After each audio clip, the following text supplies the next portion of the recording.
Cecil! Cecil! Cecil!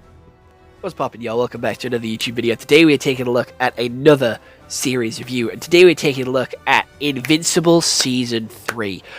I am so excited to talk about this season, and it got me feeling so good. I have seen so many Invincible edits all over TikTok, all over Instagram, and I have recently got so much Invincible merch because of this season. It is fucking peak, and if you haven't watched this peak, I think you should go and watch this peak right now. Stop this video.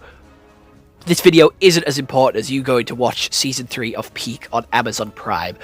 Invincible Season 3 has, I do believe, 8 to 10 episodes, all an hour long each, so you can easily watch it all in one day like I did, and it is fucking peak. It is Amazon Prime, so you will get ads, and that does piss me off, but that is when you can go for a piss break. That is when you can go for a snack break, and that is good. So without any further delay, let's take a look at what Google has to say about Invincible. You can watch it on Amazon Prime. That's pretty much all I have to say. So let's get into the story. The story of Season 3 opens up with Mark returning from the future and basically just being a superhero. Oliver has grown up to like a preteen. I think he's like 8 to 10 years old. And we also have Mark trying to get with Eve. And he uses the pickup line of, "Hey, I love you, and future you said that you like me too, and that you regret not saying anything." So they fall out, they go to a mission, they stop a lava monster from escaping prison. Invincible and Rex then try and stop someone from stealing the Declaration of Independence, which is Dropkick and Fightmaster. They then escape to the future. Rex and gets jumped by Duplipol, or Multipole, which is Duplicate's brother, because he's like, "Hey, you killed my sister, motherfucker." Duplicate shows up and is like, "Hey, I'm not dead." And then Eve and Mark have another talk, being like, "Hey, I actually love you. Can you actually be my girlfriend?" And she says yes. He fumbled the bag twice, but she still says yes, which is the most unbelievable thing in this show. We then have Mark get a new suit because he falls out with Cecil, because he sees that Cecil is using bad guys and villains to help in superheroing, and he doesn't agree with that, so there's a civil war. The Teen Team reform, which is, I do believe, Robot, I do believe the Monster Girl, Shrinking Ray, Rex, Eve, and Invincible, and then there's the Guardians of the Globe, which is Shapesmith, the Batman knockoff, I think it's called like Dark Knight or whatever, Darkwing. We then have Immortal and another guy as well. I don't remember who in particular, but they split up into two factions, okay? That really doesn't really matter at all after this, I'm going to be honest.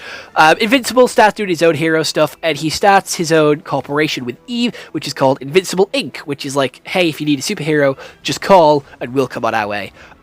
Basically like a homegrown superhero thing, and they get a couple of calls, they get a couple of saves, and Invincible gets a new blue and black suit, and he fights with an electric dude who's upset because in his fight with Omni-Man, his parents, like his sister and his cousin, died, and now he's upset, so he calls on Invincible. He ends up going superpowered and killing his wife and kid, and then he gets thrown in jail. We then have an overarching villain show up with like these drones sort of eyeing up Invincible and watching him and stalking him. We then have Invincible going to the future, where he finds out that he was king of the world, and he left Immortal in charge when he got sick and diseased, and he left Earth with Eve and their kids, so he kills Immortal and saves Earth. He then goes back to the past, and then has to fight a bunch of Invincibles who show up and absolutely destroy Tokyo, London, Russia, China, New York, Los Angeles, and so many other places as well, and Invincible's absolutely getting his shit handed to him. Quite a few die. The one that's in space dies. The one that was fighting the electric guy dies, and the Rex kills one as well. The Guardians of the Globe get their shit rocked by an Invincible, and that's pretty much it from there. Mark does end up throwing Angstrom through a portal after ripping his arm off, and Angstrom is now working for these like Animo type villains from like Ben 10, and then we have another episode which revolves around Alan and Omni-Man, who managed to escape from prison with Battle Beast, and that's pretty much the end of the season. I'm gonna be honest. Obviously, we have the big final fight with Conquest and Eve being able to regenerate, and that's pretty much that's the end. That is the final. And I think this season is fucking lit. Animation is kind of mid. Rex's funeral deserved better. I hated how they were all PNGs. Rex is my goat. Rex is my guy. Rex is my fucking favorite out of all of them. I spent so much money buying a Diamond Select Invincible Rexplode figure because they are so hard to find. I don't know why these Diamond Select figures are so fucking hard to get your hands on. They're so fucking expensive. But I got a Rexplode one because I love him. And he deserved better. Rexplode was so fucking cool. My entire goddamn skeleton dickhead is something that I quote almost daily because it is so fucking cool. It is such a badass thing that he did. And to be fair, I knew his death was coming. I called it. I literally said, Rex is too happy. Rex is too happy. He's talking too much about his life. He had the anime death where he's like, oh, my life is actually looking up. I have you. I have the teen team. Everyone likes me. I'm making a change, doing better. Everybody likes me now. And we did get a fake out death of season 2. His fake out death in season 2 was setting us up for this. He was setting us up for this. I cried when Rex died. He was a badass, and he fucking went out in style, and he took an Invincible with him. He was a fucking hero, and you cannot tell me otherwise. Don't really care about Duplicate. She didn't really do shit all. Robot is also freaky as fuck. Robot is creepy, alright? I'm saying that right now. He stole Rex's DNA to make a new body for himself, which is weird as fuck anyway, and then he takes his name. Identity theft is a crime, and it's a serious crime that should be handled with responsible... Why the fuck is he taking his identity? Why the fuck is Robot now called Rex? That pissed me off. Why the fuck? Why? You aren't Rex. You can try all you want, but you are not him. You are not him. And that upset me. That really upset me. Invincible obviously had another bloodthirsty final fight. We always have a bloodthirsty final fight where Invincible almost gets his shit rocked. But then he comes out on top anyway. And he was slamming his fucking face into Conquest, absolutely obliterating him. And I'm gonna be honest, that was badass as fuck, not gonna lie. There was so, like, him going, like, he always tried to do shit on his own this season because he felt like everything was his responsibility and everything was caused because of him. He tried to shoulder the world in this season, and he's trying to do stuff on his own because he doesn't want anyone else to get hurt. He doesn't want anyone he cares about to get hurt. And when they do get hurt, like Eve or Oliver, that's when he goes over the top, and that's when he goes and sees red and lets fully loose. And I feel like that's going to be a problem in later seasons because it was made very apparent this season that he cannot control his temper when his family are at risk or his friends are at risk.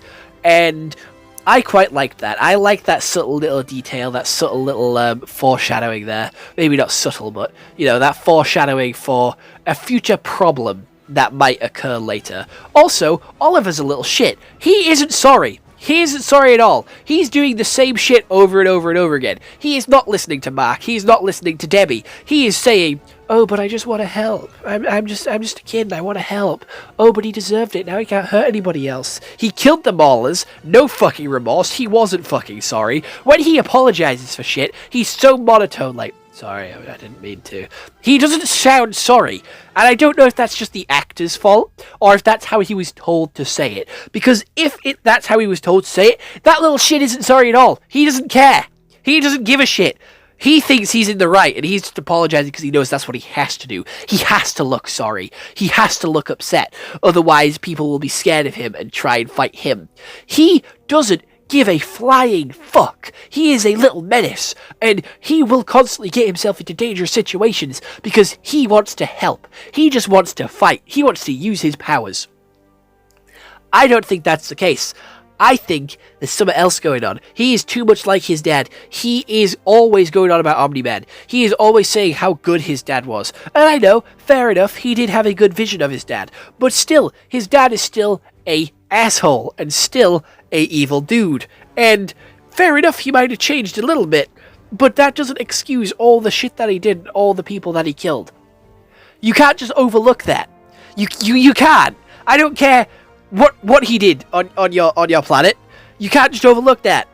Also, Immortal is so fucking shit. To say that he's lived so long, like thousands of years, he was literally Abraham Lincoln, and he was a knight in, like, King Arthur's table. I don't know how he got around from, like, America to UK, whatever, but still, the fuck? The fuck? You are immortal. You should have so many battle strategies in your noggin, in your mind. You should know how villains think. You should know how evil people think and act. So what the fuck are you doing? Why are you getting your ass kicked by every single villain you come across? What the fuck? And Eve as well. I love Eve. I love Eve. But what the fuck? How do you just forgive Mark like that? Like, dog, he fumbled twice and said he's only asking you because future you, who you said isn't you, asked you out, or asked him out. And even with the talk of William saying, hey, don't fucking say that to her, it's not okay. And then he goes and says it anyway. Like, but it works out in the end. So it feels like kind of pointless and like a setup for nothing, because it was like an episode-long grudge that they had between each other. And to be fair, I hope that Eve and Mark last a long time, because their powers kind of work with each other. And to be fair, I'm not a huge fan of those relationships. Very similar to, like, Undead Unluck. They're only loving each other because it's situational. Like, because they have to. You haven't felt love like this before. And you two can handle each other. You two can live forever with each other. So it kind of makes sense for them to be together. And you can keep going on forever. And, like, you can, you know, it works because it works type of love. And I'm not a huge fan of that, I'm going to be honest. However, this season is peak. Other than the animation, it has to be a 9 out of 10.